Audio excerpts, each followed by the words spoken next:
본 방송에서 제공하는 투자 정보는 투자 판단에 대한 조언입니다. 방송에서 제공하는 주식의 가치, 가격 상승 및 가격 하락에 대해서는 방송사에서 보장하지 않습니다.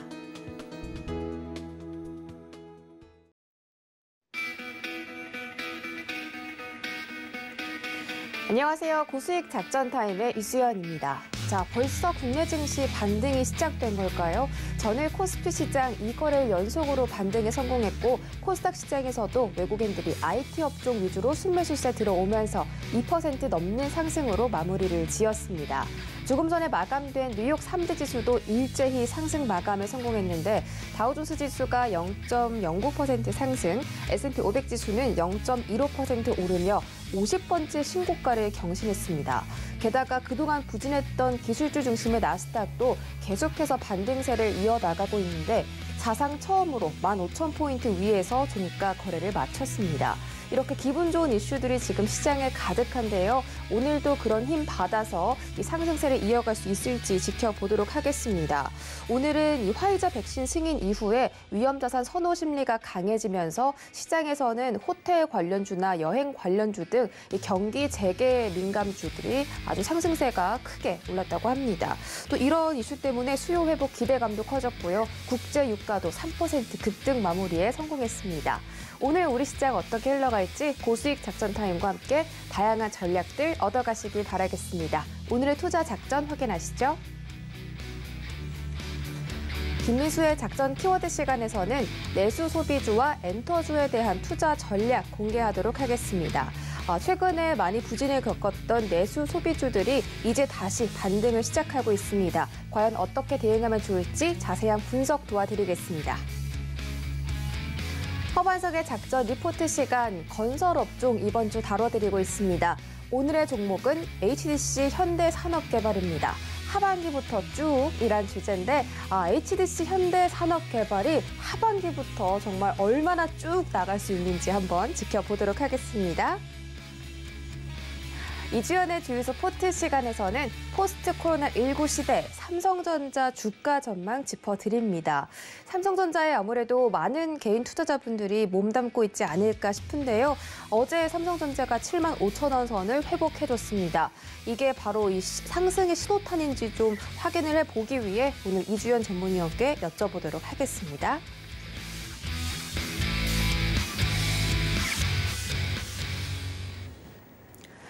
네, 본격적으로 고수익 작전 타임 출발해 보도록 하겠습니다. 첫 번째 시간 김민수의 작전 키워드 시간입니다. 레몬 리서치 김민수 대표와 함께합니다. 안녕하세요. 네, 김민수 대표님 안녕하세요. 네, 지금 김민수 작전 키워드 시간인데 지금 연결이 잠깐 안 되고 있어서 다시 한번 전일 시장 짚어드리도록 하겠습니다. 네, 코스피 시장이 이틀 연속 반등에 성공을 했고요.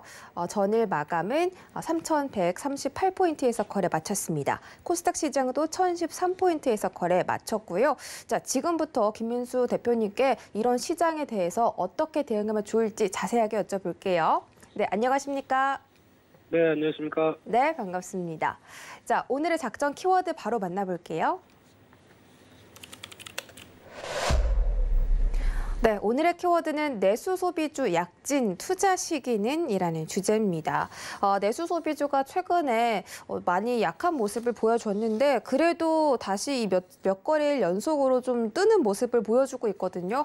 모두투어라든지 하나투어도 상승하고 있고 전일 뉴욕 증시에서도 경기 재개 기대감에 따라서 항공과 여행 관련주들이 크게 올랐습니다. 이 내수 소비주가 그동안 많이 떨어졌으니까 이제 조금씩 좀 담아봐도 되는 시기인지 여쭤보고 싶은데 어떻게 보십니까? 네, 일단 담고는 쉽죠. 근데 바닥에서는 못 사다 보니까 변화가 나오는 단계라고는 생각이 들고 있는데요. 이제 내수 소비와 관련된 대표적으로 면세점, 또 여행, 항공, 이 관련된 전반적인 섹터의 동향을 보게 되면은 무엇보다 이제 또 어제부터 나왔던 화이자의 미국에서 백신 관련된 FDA의 승인을 취득하다 보니까 이제 백신 관련해서 본격적으로 접종 좀 안전하다? 뭐 이런 느낌들이 더 확산된다고 봐야 될 것 같고요. 게다가 우리나라 같은 경우는 백신을 못 구해서 발을 동동 구르다가 이번에는 또 9월 초에 그 모더나 백신이 830만 회 정도 이제 들어오기 시작하면서 약간 숨통이 트였다라는 모습들이고요.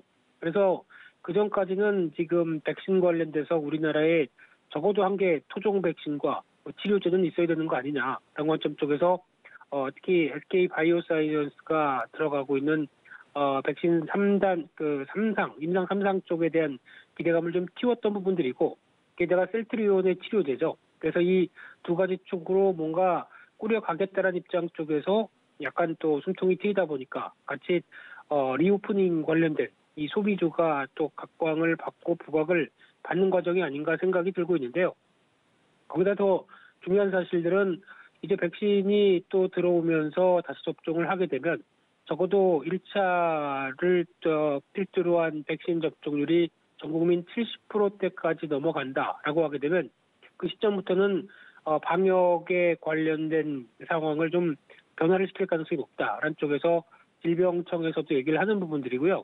그러면 이제 9월 말 정도쯤 돼서 방역 정책이 기존의 사회적 거리두기 운동이 아니라 일단 위드 코로나라고 하는 코로나를 어느 정도 안고 이제 가겠다라는 입장 쪽으로 바뀔 가능성이 높다 보게 되면 그동안 규제책으로 일관됐던 부분들이 어느 정도 풀릴 수 있겠다라는 부분들이고요.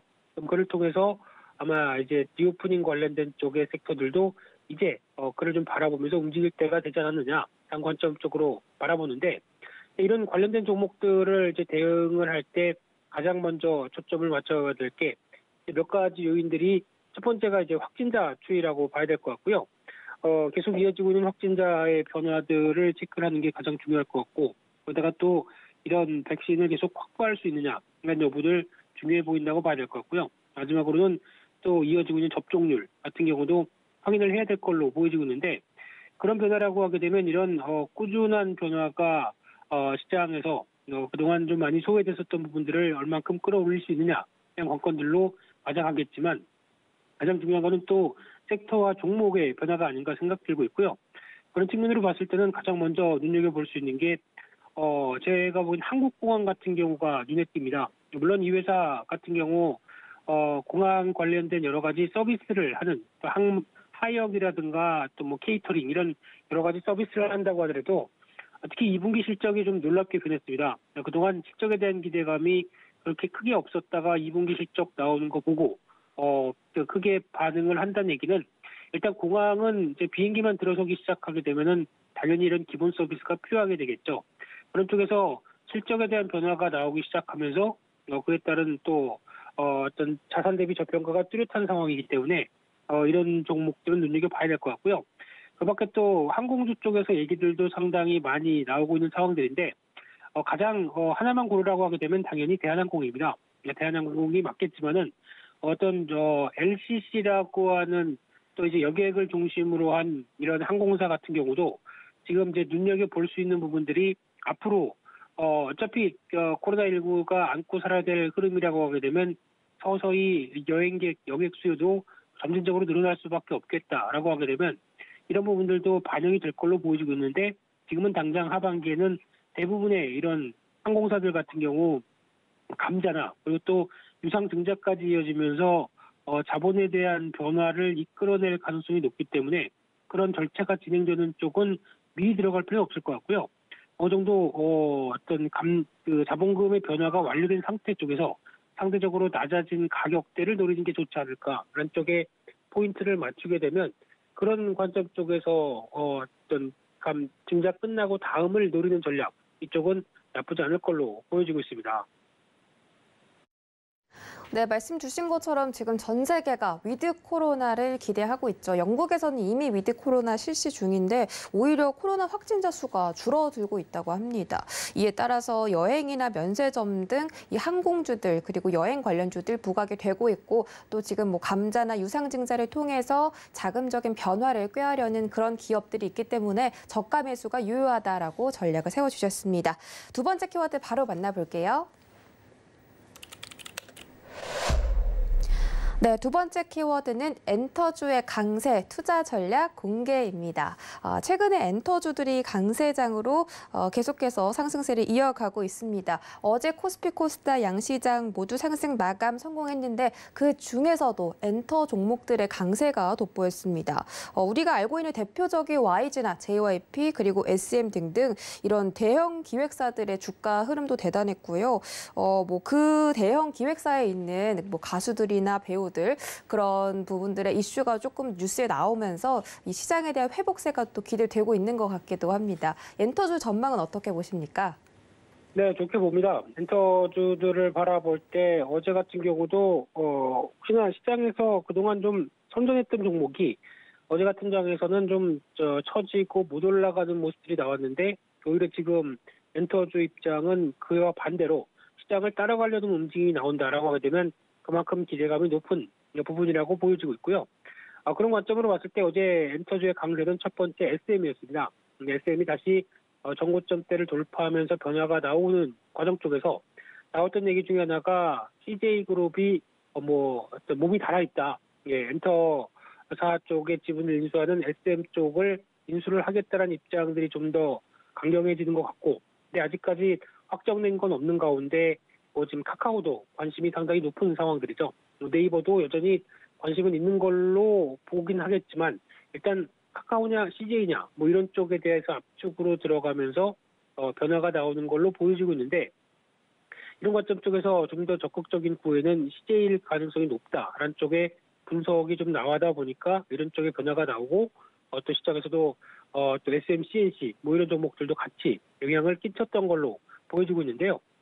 그런 관점 쪽에서 특히 이제 이수만 회장이죠. 이분의 지분 한 18%대가 어디로 향방을 가느냐, 그리고 또 가격도 얼만큼 맞춰주느냐에 따라서 여러 가지 변화가 될 가능성이 높다라는 쪽의 흐름들이 이어가고 있는데, 근데 또 중요한 게 지금 디어유라고 하는 쪽의 회사에 대한 여러 가지 평가도 상당히 올라오고 있는 상황들이죠. 이쪽에 특히 버블이라는 서비스가 특히 플랫폼으로 엔터주가 변하면서 가장 또 모범적인 모델이다. 이런 쪽의 평가도 많이 나오고 있는데 특히 JYP 엔터도 이쪽에 같이 지분을 투자했죠. 그러다 보니까 이제 디어유가 어제 나왔던 얘기는 이제 상장 얘기가 나오다 보니까 이쪽에 대한 어떤 앞으로의 가치에 대한 기대감을 좀 더 키우는데 버블 같은 경우는 그거죠. 내가 좋아하는 아이돌이 서비스에 가입하게 되면 아침에 잘 잤니? 이렇게 메시지 날라오고 점심시간쯤 되면은 점심 뭐 먹을래? 이런 거 약간 친근하게 사진과 같이 이런 메시지가 자동으로 뜬다라고 하게 되면 완전히 좀 팬덤의 입장으로서는 흔들리겠죠. 그러다 보니까 이쪽에 대한 앞으로의 변화 기대감은 상당히 높다라는 쪽은 인정을 해야 될 것 같고요.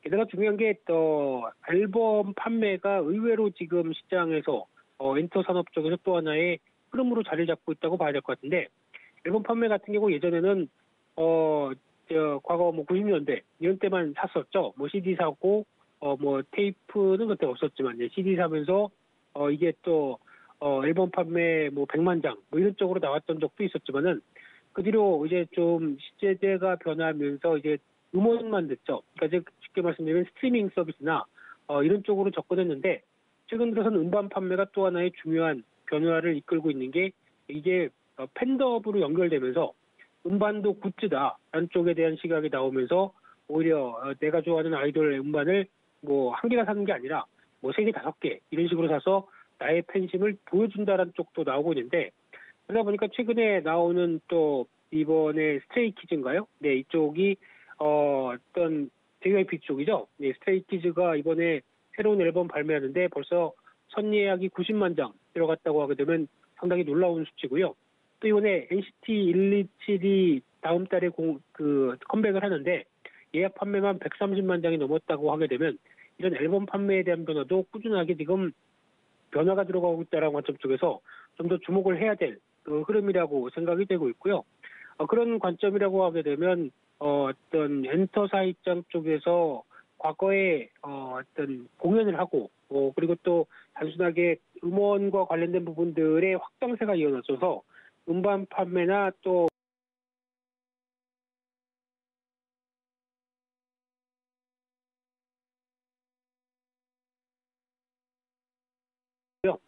그러면 이제 어떤 저희가 보통 알고 있는 엔터사 세 개가 있는데 그중에서 뭘 사느냐라고 했을 때 일단 YG엔터 같은 경우는 단기 실적의 개선폭이 상당히 눈에 띕니다. 그래서 올해 같은 경우 오히려 단기적인 관점이라고 하게 되면 YG엔터에 대한 변화가 좀 더 기대가 되는데 하지만 좀 중기적인 관점 쪽에서 꾸준한 안정적인 실적 보이고 어떤 다음 변화를 생각한다라고 하게 되면 JYP엔터가 실적 변화 만만치 않을 걸로 보여지고 있고요.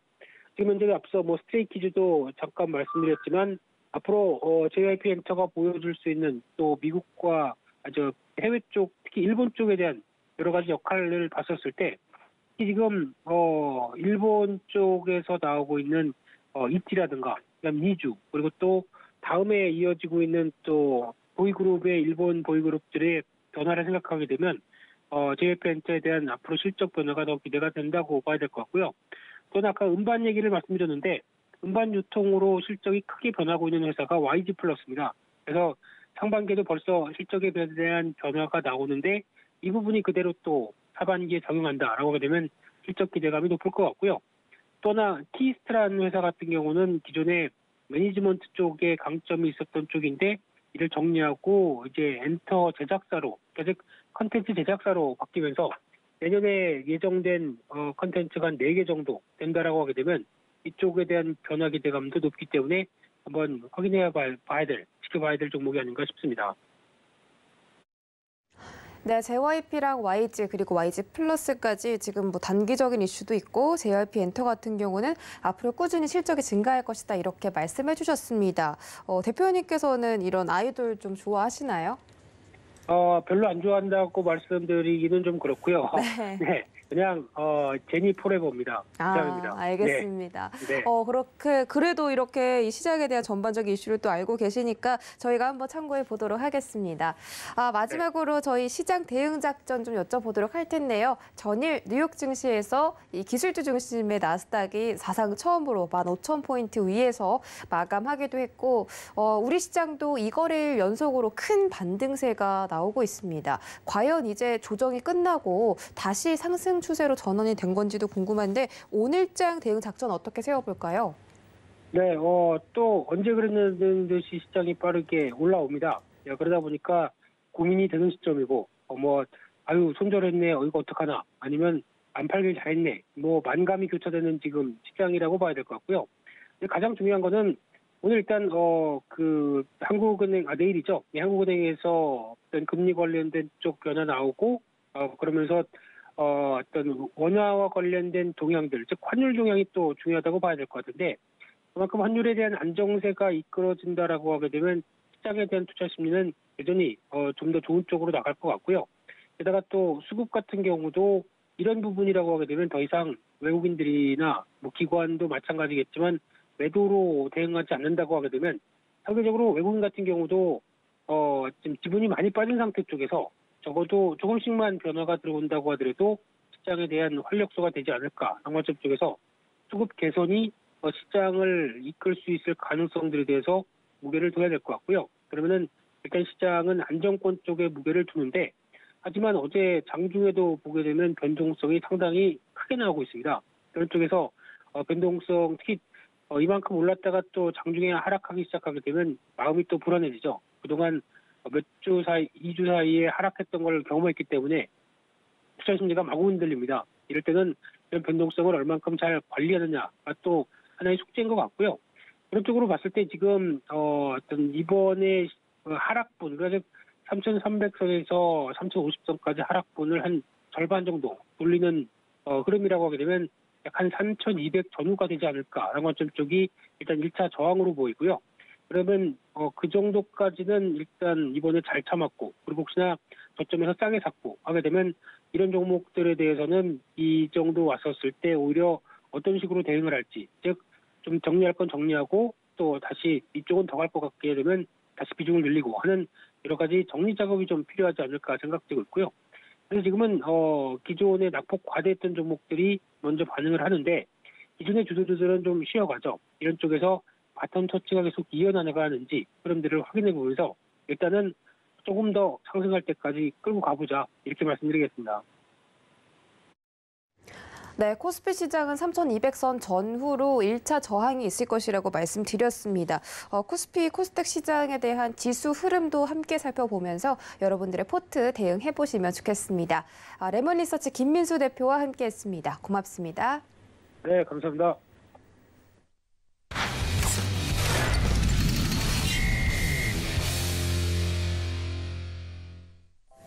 네, 이어지는 시간 허반석의 작전 리포트 시간입니다. 증권가 리포트 분석해보는 시간이고요. IR 분석에 계신 허반석 전문위원 스튜디오로 모셨습니다. 어서 오세요. 안녕하세요.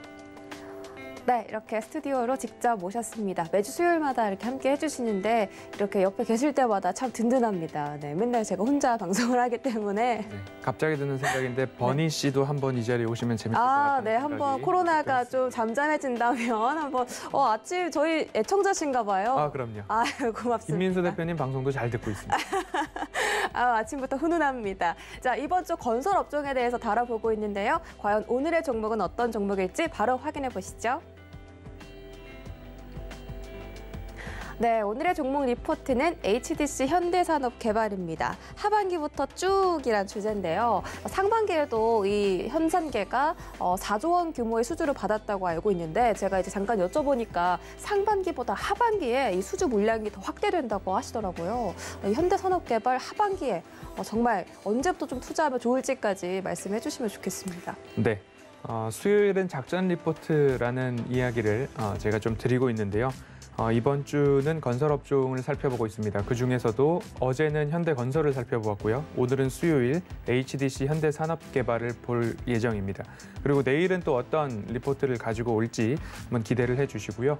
수요일은 그래도 시청자분들께서 가능한 한 차트상 저위험 구간에서 매수를 고려해 볼 만한 기업들 위주로 좀 가지고 오고 있습니다. 그 부분 참고하셔서 오늘 리포트 내용도 함께 살펴보겠습니다. 오늘은 7월 29일자 유진투자증권 리포트와 하나투자증권 리포트, 그리고 3월 3일 흥국증권 발간 리포트를 살펴볼 예정입니다. 앞서서 말씀을 드렸듯이 상반기보다 하반기에 더 분양 물량이 많은 기업들이 어디일까를 월요일 업종 리포트부터 말씀을 드리고 있죠. 현대산업개발도 약 2배 이상의 하반기 분양 계획을 가지고 있습니다. 대림산업, 이제 DL과 DL-ENC죠. 여기도 마찬가지로 상반기보다 하반기 물량이 더 많고요. 계획적으로. 그리고 HDC 현대산업개발도 마찬가지로 하반기 분양 계획을 더 많이 잡고 있습니다. 그렇기 때문에 상반기와 하반기는 조금 다른 기업들을 좀 가지고 왔습니다. 지난 3월에도 제가 한번 건설업종을 다뤘습니다. 3월 29일 주간인데요. 3월 29일 주간 3월 30일 DL-ENC를 살펴보았고요. 31일 현대건설, 4월 1일 HDC 아이컨트롤스를 좀 살펴보았는데요. 마찬가지로 상반기에 좋았던 기업들 그리고 하반기에 좋을 기업들을 조금 나눠서 살펴보시는 게 하반기 분양 계획이 얼마만큼 계획되어 있는가 이 부분도 한번 체크 포인트로 보시면 좋겠다라는 말씀 드려왔습니다. HDC 현대산업개발은 2분기 실적이 조금 아쉬웠습니다. 현대건설도 마찬가지였죠. 2분기 실적이 조금 아쉬웠는데 그 이유 중에 하나는 매출 추정치는 부합했으나 영업이익이 좋지 않았습니다. 2019년도부터 꾸준하게 이어져 온 분양 감소 영향인데요. 매출액은 8,124억 원으로 전년 동기 대비 약 15% 줄어들었고요. 영업이익은 1,050억 원이 채 되지 않아서 전년 동기 대비 28% 정도 줄어들었습니다. 말씀드렸던 19년도부터 이어져 온 분양 감소 영향인데요. 이 부분이 앞으로는 어떻게 변할 것인가 수주 잔고를 통해서 하나하나 짚어보도록 하겠습니다. 건축 부분에서 한 개 사업지에서 타절, 중단이 있었고요. 그리고 2개의 준공 현장에서 하자 소송 충당금이 반영되면서 2분기 실적에 마이너스 영향을 좀 가지고 왔습니다. 원가율이 이렇게 되면 100%를 넘어서는 상황이고 판관비가 조금 증가를 했는데 이 판관비 증가 부분에 있어서는 오히려 앞으로 수주를 위한 활동비 쪽으로 생각을 해본다면 긍정적인 분석도 가능할 것 같다라는 말씀을 드리고 싶고요. 수익성을 본다면 매출 총이익률이 괜찮았습니다. 자체 사업에서는 37.4%, 외주 주택 쪽으로는 19.4%로서 높은 수익률을 좀 보여주고 있는 모습인데요. 주택 사업의 수익성은 타사 대비 양호하다, 오히려 높은 수준이다라고 이해를 해보시면 좋겠고요. 근본 실적의 포인트를 본다 하면 자체 사업 신규 수주입니다. 2분기에만 자체 사업 신규 수주가 1조 5,700억 원을 좀 넘어섰습니다. 청주 등 다수 지역에서 1조 6천억 원을 넘는 규모의 사업을 위한 토지를 매입 중이다라는 부분까지 살펴본다면 2분기의 조정을 이제는 하반기 물량과 수주 잔고를 통해서 기대감 형성은 충분히 이루어지지 않았나라고 보시면 좋을 것 같고요. 그리고 또 한 가지를 살펴보면 수주에 대한 부분입니다. 상반기 신규 수주가 4조 원에 달했습니다. 4조 원이라고 하면 건설사들 금액은 크니까 덩치는 크니까라고 생각하실 수 있는데요. 이 4조 원은 지난해 연간 수주 규모가 3조 9천억이었습니다. 그렇게 본다면 상반기에만 수주 규모가 4조 원을 찍었다는 것은 지난해보다 이미 수주 규모에서는 넘어섰다. 지난해 1년을 통틀은 수주 규모는 넘어섰다라고 보시면 앞으로의 방향성과 기대감에 대한 우려 해소는 완벽하게 이루어지지 않았나라는 생각이 들고요. 그중에서도 건설사 하면 민간주택 또는 주택 규모를 보아야 되는데 주택 수주가 약 3조 3천억 원입니다. 전년 동기 대비 따져보면 2배를 넘어선 2.7배나 늘어난 수치다라고 읽혀집니다. 3조 3천억 원과 4조 원의 신규 수주 그리고 주택 수주 앞으로 2년 3년 동안은 끄떡없겠다라는 생각이 드는 그런 수주 규모고요. 상반기 말 기준으로 수주 잔고를 이제 보면 그만큼 신규 수주에 대한 부분들이 늘어났으니까 수주 잔고도 역대 최대치 32조 원을 기록하고 있다라고 읽어볼 수 있을 것 같습니다. 하반기 도시 정비 사업들 그리고 민간 도급 위주의 추가 수주가 전망되고 있기 때문에 이 부분들을 통틀어서 읽어보면 2017년도 기록한 7.5조 원, 7조 5천억 원에 버금가는 신규 수주를 보이고 있는 모습입니다. 그렇기 때문에 앞으로의 방향성 측면에서는 의심할 여지가 없다라고 읽어보시면 좋을 것 같습니다. 앞서서도 말씀을 드렸죠. 3월 말경 가지고 나왔던 DLENC 그리고 현대건설, HDC 아이컨트롤스 이런 쪽으로 분류를 해서 건설업종을 살펴봐드렸고 이제는 하반기에 그래도 신규 물량이 그리고 분양 계획이 더 집중돼 있는 건설사 위주로 볼 타이밍이 되었다라는 말씀 좀 드리고 싶습니다. 상반기 수주 성과를 감안해 본다면 올해를 기점으로 분양 물량은 앞으로 플러스 증가만 있을 것 같다라고 말씀을 드리고 싶고요. 수주 및 타사 경쟁력 또한 의구심을 해소하기에는 충분했다. 경쟁사와 어깨를 나란히 할 만큼의 주택 수주 잔고 확보했습니다. 이런 부분들 기억을 해보시면 좋을 것 같고요. 다음 페이지에 살펴보면 현대산업개발의 수주 및 수주 잔고 추이를 살펴볼 수 있습니다. 여전히 수주 잔고는 우상향 추세입니다. 32조 원 현재 보이고 있고요. 현대산업개발의 분양 및 공급 계획은 지난해만큼 올해도 이룰 수 있고 그 이후에는 수주 잔고를 바탕으로 더 늘어날 수 있다라는 포인트를 맞춰보면 좋을 텐데요. 21년도 수주 분양 모두 다 좋습니다. 그리고 분양 공급에 대한 부분들은 상반기가 좋지 않았는데 올해 전체 목표를 달성한다면 그 나머지 물량들이 하반기에 집중되어 있다라는 것이 오히려 투자 포인트가 될 것 같습니다. 추가 사업에 대한 부분들을 조금 살펴본다면 용산, 공릉, 광운대 서울 역세권 자체 개발 사업에 부지가 확보되어 있습니다. 조금 지연되는 부분들이 있기는 합니다만 2019년 준공된 월계 재개발이죠. 노원 월계동 부지의 월계 센트럴 아이파크를 지나다니시다가 한 번쯤 보셨을지 모르겠습니다. 그쪽에 사셨거나 지나가는 길목에 보셨다면 그 철도 옆에 조금은 낙후된 공간이 월계 센트럴 아이파크로 재개발되는 모습들을 본다면 이 자체 사업 그리고 재개발 사업 부지에 대한 기대감들은 여전히 높은 상황이다라고 보시면 좋겠고요. 용산과 공릉 쪽은 연내 착공 예정이고 또 노원이죠. 광운대는 내년 안에 착공될 예정이다라고 보시면 이러한 부분들이 오히려 현대산업개발의 기대감이 높다라고 읽어보실 수 있는 부분입니다. 사업 지연이 무조건적으로 아쉬움만 남는 것이 아니라 지연이 되더라도 용적률이 높아질 수 있는 부분들 기대감이고요. 오히려 토지 가치는 상승하기 때문에 지연된다고 해서 무조건 마이너스 요인만 있는 것은 아니다라고 보시면 좋을 것 같습니다. 오늘 두 곳의 리포트를 살펴보고 있는데요. 유진투자증권에서는 목표가를 42,000원으로 이야기를 해주고 있습니다. 그리고 하나투자증권은 목표가를 상향을 했음에도 불구하고 38,000원. 기존에는 33,000원이었는데 38,000원으로 상향이 됐고요. 앞으로 하반기 분양 물량이 어느 정도 감안이 된다면 오히려 추가 상향도 가능하지 않을까라는 기대감을 낳기도 합니다. KTB투자증권에서도 목표 주가를 최근 42,000원으로 제시를 한 바 있습니다. 이제는 수요일이기 때문에 기술적 분석도 한번 해보도록 하겠습니다. HDC 현대산업개발의 차트를 길게 열어놓았습니다. 그리고 하반석의 모멘텀 체크리스트죠.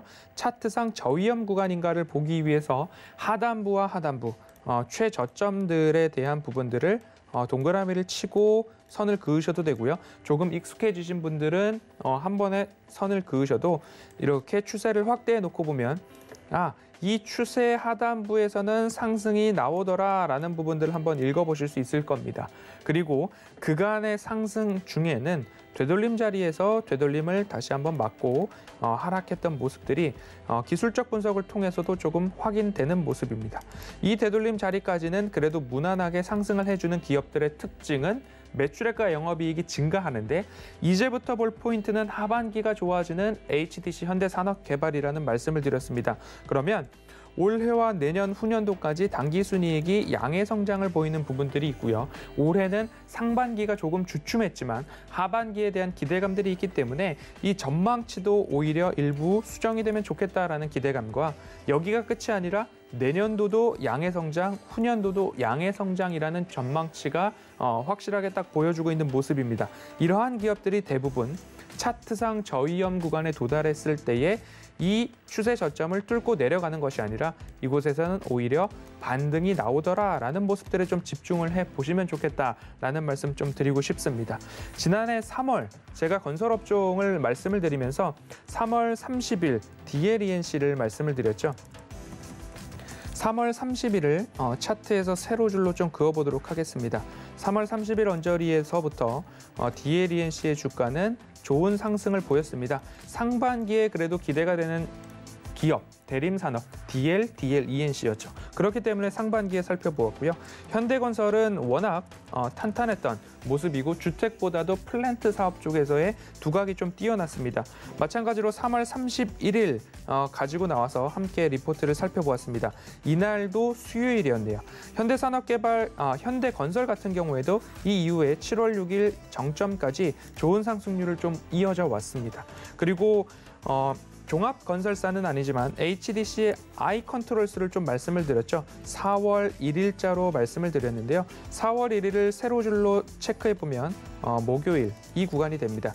이 구간부터 HDC 아이컨트롤스도 관련된 홈 IP 그리고 IT와 관련된 부분으로 조금 시세를 잘 받았던 그런 모습들입니다.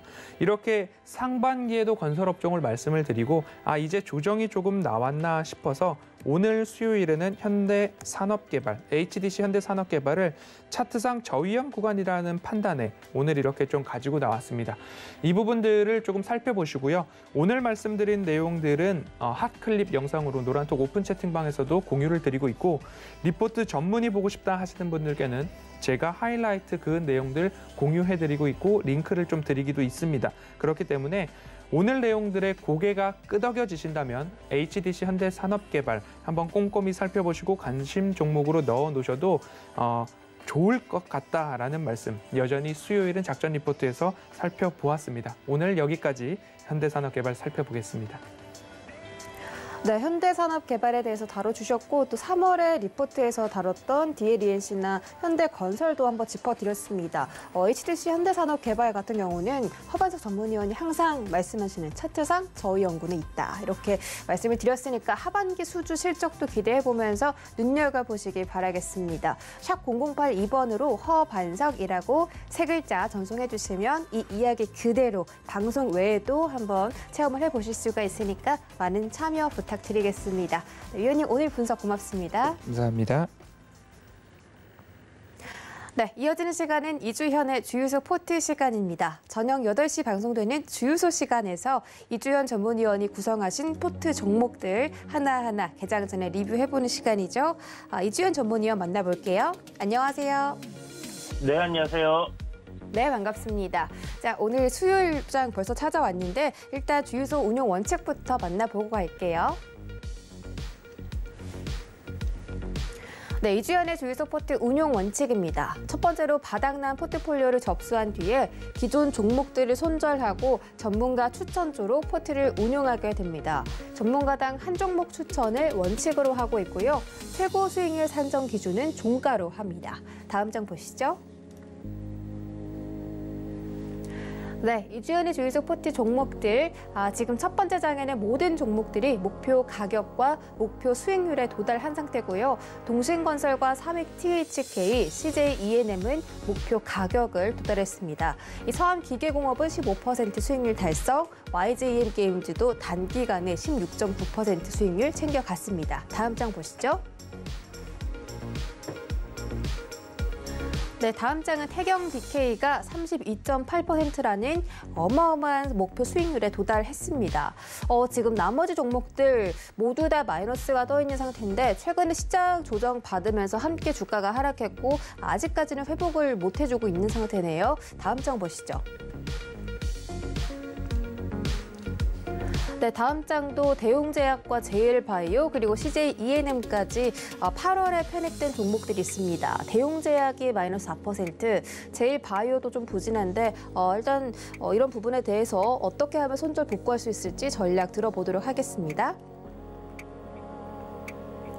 네, 지금 종목들 살펴보고 돌아왔습니다. 일단 저희가 오늘 좀 중요하게 다뤄봐야 할 점이 전일 삼성전자의 주가가 75,000원대를 회복해줬다는 점인데 어제 종가 기준 3%로 마감을 지으면서 삼성전자에 대한 외국인의 순매도세가 좀 줄었습니다. 게다가 어제 장 막판에 3년 동안 240조 원 규모의 투자를 하겠다라고 밝혔고 또 4만 명을 신규 고용할 것이라고 밝히면서 삼성전자에 대한 전망 기대감이 좀 올라가고 있는 상태인데요. 이 대응 작전 어떻게 세워볼까요? 네.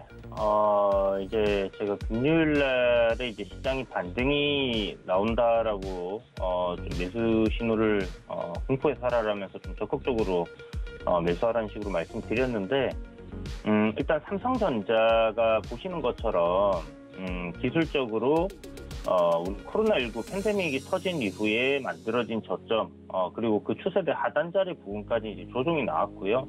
기술적으로 반등이 나올 수 있는 그러한 구간에 위치를 해 있었기 때문에 이제 그런 이야기들을 좀 드렸던 부분이 있었습니다.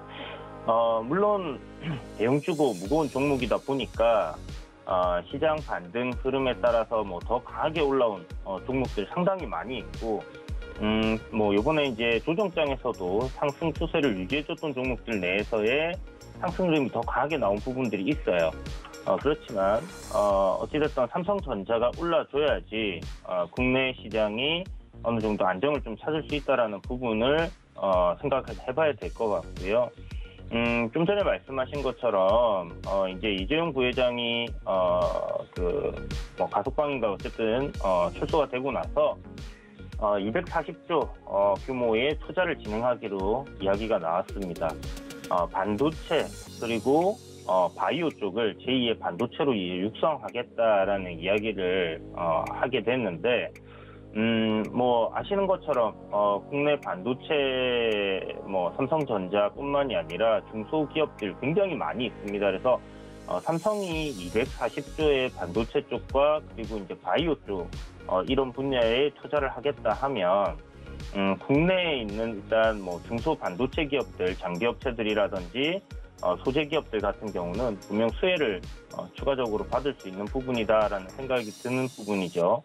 그렇다면 일단 삼성전자 좀 전에 말씀드렸던 기술적인 부분에서는 추세를 뭐 완만하게 좀 하락을 이제 시키면서 조정을 쭉 이어왔는데 이렇게 이제 조정 나왔던 구간들을 우리가 생각을 해본다면 이번에 이제 추세 하단 자리를 이탈을 했단 말이에요. 요 이탈한 구간을 반등으로 나오면서 돌파를 하고 다시 이 트렌드 안으로 들어갈 상황이 만들어진다. 그렇다면 다시 한번 82,500원까지 도전을 할 수는 있겠지만 단기간에 지금 240조 투자를 한다고 해서 그렇게 지수가 삼성전자가 올라오기보다는 주가가 제 생각에는 추세대 하단 자리 77,500원까지 약 한 3% 조금 안 되게 반등을 할 수 있는 그런 폭은 남아있다라고 생각을 해봐야 될 것 같고요. 일단은 저항자리 올라온 이후 거기를 돌파하는지 여부를 좀 지켜봐야 될 것 같은데 21선 저항을 받을 수 있다라는 부분을 여러분들 일단은 생각을 해두시고요. 지금은 상승장이 아니라 반등장입니다. 그래서 이 반등 부분에 대한 폭을 좀 생각을 해보시고 이후에 반등 이후 상승 추세를 만들어주는지 여부를 좀 잘 지켜봐야 될 것 같아요. 좀 전에 말씀드린 것처럼 원익 IPS라든지 테스, 이제 중소형 반도체 장비 소재 기업들 여러분들 당연히 관심을 갖고 보셔야 될 것 같고요. 낙폭이 과했던 만큼 반등도 좀 괜찮게 나올 가능성 그리고 240조라는 이런 호재가 좀 붙어줬기 때문에 충분히 반등이 나올 가능성 좀 더 높다라고 생각이 들고 삼성 바이오로직스 같은 경우 지금 보면 기술적으로도 신고가 돌파 이후에 눌림 자리인데요. 여전히 단기적인 추세는 상승 흐름을 잘 만들어주고 있는 상황입니다. 그래서 제 생각에는 삼성 바이오로직스 역시 이러한 투자 속에 좀 부각을 받을 것 같은데 굉장히 무겁잖아요. 그렇기 때문에 이 삼성과 삼성 바이오로직스와 좀 함께 이렇게 좀 사업이 진행이 될 수 있는 그런 바이오 기업들이 조금 더 수혜를 받거나 이슈가 주목이 될 가능성이 높으니까 이런 부분들 여러분들 참고하셔서 이런 직접적으로 삼성 바이오로직스나 삼성전자에 투자를 하시는 것도 나쁘지 않은 선택이 되겠지만 조금 더 시세 탄력을 노릴 수 있는 반등장에서의 시세를 노릴 수 있는 그런 종목들 위주로 여러분들이 접근을 해보시는 게 수익률에는 좀 더 도움이 될 거다 이렇게 말씀드리겠습니다. 네, 삼성전자와 다른 종목들, 삼성바이오로직스까지 지금은 좀 눌림 자리가 나올 수 있지만 앞으로 지속적인 상승세는 전망은 아무래도 좀 좋을 것이다. 앞으로 지금 저가 매수를 할 수 있는 기회가 될 수도 있겠습니다. 자, 두 번째로는요. 요즘에 이 탄소 배출권 관련해서 환경 변화 문제 저희가 많이 다뤄보고 있습니다. ESG도 지금 이 주식시장에 대유행이 들어오고 있고 또 탄소 배출권 관련 종목들도 최근에 시세가 올라온 종목들도 있습니다. 최근에 곡물 가격 상승까지 올라가면서 이 밥상 시세가 많이 올랐다 이런 평가도 이어받고 있는데 이 인류 생존과 관련한 테마주들은 어떻게 보고 계십니까? 네, 인류 생존 테마라고 해서 좀 포괄적으로 제가 우리가 인류가 앞으로 지속 가능한 지구에서의 생존을 할 수 있는 그런 기술들을 가진 기업들, 그러니까 현재 팬데믹 상황에 굉장히 이제 코로나19 때문에 이제 우리나라뿐만이 아니라 전 세계적으로 인류 전체가 고통을 받고 있는 상황인데요. 이런 기업들, 그러니까 특히 앞으로 이런 팬데믹 상황이 또 오지 말라는 법이 없기 때문에 인류가 살아남기 위한 백신을 개발한다든지 헬스케어 관련된 획기적인 기술력을 보유한 그런 기업들을 통틀어서 얘기를 한다라고 생각하시면 될 것 같아요. 기후변화 역시 인류를 위협하는 굉장히 큰 문제고 해결돼야 되는 그런 문제점이다라고 봤을 때 이러한 부분에서 탄소 배출 관련된 부분, 온실가스 배출을 줄일 수 있는 저감장치 기술을 가진 기업들 같은 경우는 좀 유심히 지켜봐야 되는 부분인데요. 일단 기업들이 몇 개가 있습니다. 유니드, 그다음에 태경 BK, KC 코트레, DLENC 같은 경우는 좀 건설 쪽이긴 하지만 이번에 좀 포함되는 것 같고요. 캠트로스, 그다음에 그린케미칼, 휴캠스, 후성, 클라우드에어, 그리고 조림 산업 쪽으로도 우리가 좀 넓혀서 탄소 배출권까지 본다고 하면 한솔 홈데코나 성창지역 지주, SNL, 이건산업, 이건홀딩스 이렇게까지도 다 볼 수 있을 것 같아요. 일단은 지금 현재 시장에서 대장은 유니드예요. 실적 대비해서도 여전히 고평가되었다라고 말하기는 좀 어려울 정도로 좋은 기업이고요.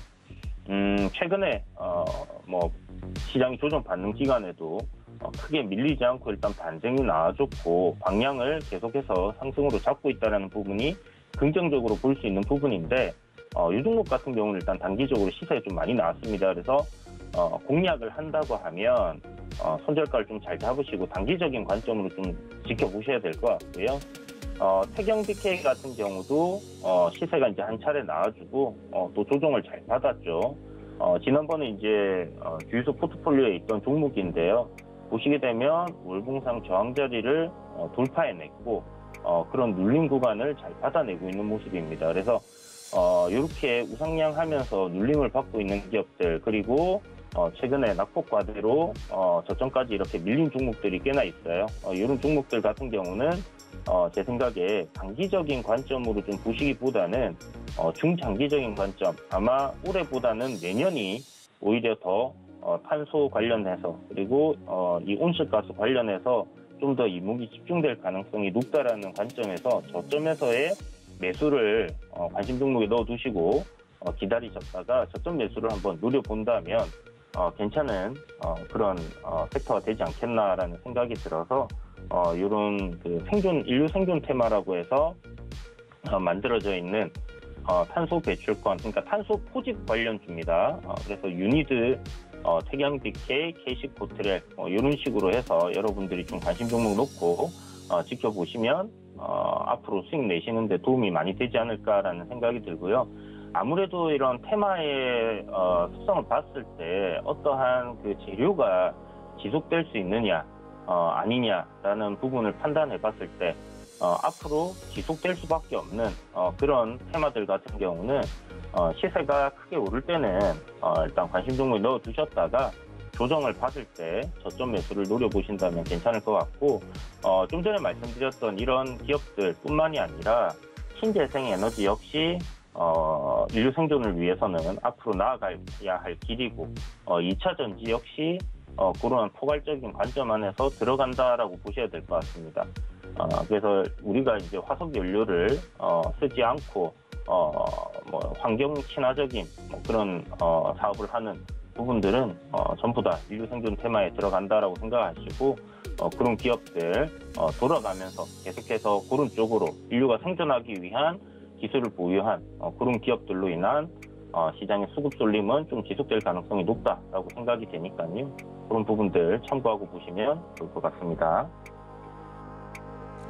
네, 인류 생존 테마주의 대장주는 유니드였고 지금 단기적으로 보기보다 오히려 내년에 더 좋을 것이다라고 말씀을 해주셨습니다. 지속적인 관심 이 테마에 가지면 좋을 것 같습니다. 네, 오늘 분석도 고맙습니다. 네, 감사합니다. 네, 1시간 동안 고수익 작전 타임에서 전략들 세워드렸습니다. 잠시 뒤 순간포착 매매 시그널로 돌아오도록 하겠습니다. 고맙습니다.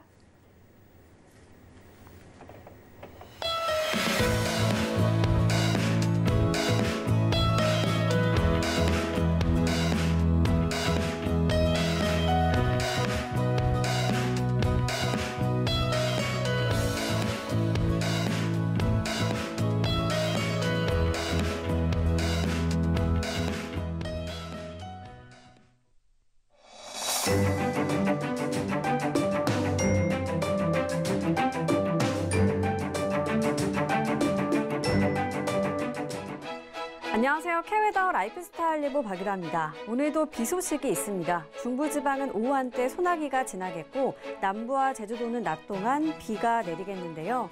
양은 중부와 경북 북부에 5에서 40, 그 밖의 지역은 20에서 60, 많은 곳은 80mm 이상이 되겠습니다. 저번 주말인 토요일부터 현재까지 많은 비가 쏟아진 상태인데요. 따라서 저지대 침수와 하천 범람, 축대 붕괴와 산사태 등 각종 안전사고에 주의가 필요합니다. 시설물 점검을 잘 해주셔야겠습니다.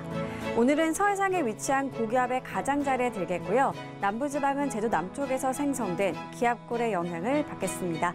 다음은 자세한 지역별 날씨입니다. 중부지방 흐린 가운데 오후 한때 소나기가 내리겠습니다. 낮 기온 서울 27도, 청주 30도로 다소 덥겠습니다. 동해안 흐린 하늘이 보이겠고 오후쯤 소나기가 지나겠습니다. 낮 동안 강릉과 울진 28도가 되겠습니다. 남부지방 흐린 가운데 낮 동안 비가 오는 곳이 있겠습니다. 한낮 기온 전주 29도, 부산은 29도로 더운 날씨가 예상됩니다. 전해상으로 비가 오겠고요. 물결은 최고 3에서 4m까지 매우 높게 일겠습니다. 당분간 기압골의 영향으로 전국에 비 소식이 잦겠는데요. 내일은 제주도에 비가, 남해안에는 소나기가 오겠고요. 모레는 내륙에 소나기가, 남부지방에는 비가 내릴 것으로 예상됩니다. 날씨였습니다.